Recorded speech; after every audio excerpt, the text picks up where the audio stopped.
జ్యోత్స్న కార్తీక్‌ని ఒక చోటకి తీసుకొని వెళ్ళి, "బావా, నీ పెళ్లి రోజుకి నేనొక మర్చిపోలేని బహుమతిని ఇవ్వబోతున్నాను" అని చెప్పి అంటుంది. దాంతో కార్తీక్ అయితే, "ఏంటి మరదలా అది" అని చెప్పి అంటాడు.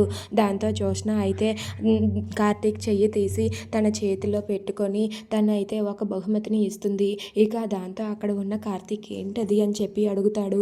దాంతో జ్యోత్స్న అయితే, "నువ్వే చూడు బావా" అని చెప్పి చూపిస్తుంది. ఇక తన చేతిలో పెట్టిన తాళిని చూసి అక్కడ ఉన్న కార్తీక్ ఒక్కసారిగా షాక్ అయిపోతాడు. ఏంటిది అని చెప్పి అడుగుతూ ఉంటాడు. దాంతో అక్కడ ఉన్న జ్యోత్స్న అయితే, "ఇదే బావా, నీ పెళ్లి రోజుకి నేను ఇవ్వబోయే బహుమతి. ఈ బహుమతి ఎలా ఉంది? బాగుంది కదా? అదే బావా, నువ్వు నా మెడలో తాళి కట్టాలి, నువ్వు నాకు మొగుడువు కావాలి" అని చెప్పి జ్యోత్స్న అంటుంది. ఆ మాట వినగానే అక్కడ ఉన్న కార్తీక్ ఒక్కసారిగా షాక్ అయిపోతాడు. "ఏం చేస్తున్నావు జ్యోత్స్న నువ్వు" అని చెప్పి అంటూ ఉంటాడు.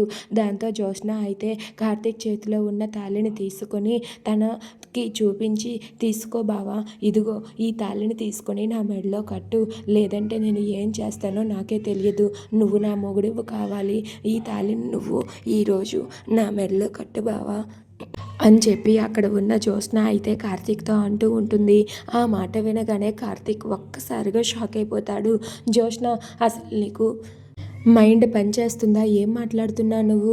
ఆల్రెడీ నాకు పెళ్ళయింది. మళ్ళీ నీ మెడలో నేను తాళిని ఎలా కట్టగలను" అని చెప్పి కార్తీక్ అంటూ ఉంటాడు. దాంతో జ్యోత్స్న అయితే, "కట్టగలవు బావా, కట్టాలనుకుంటే కట్టగలవు. ఇప్పుడే నా మెడలో ఇది కట్టు బావా.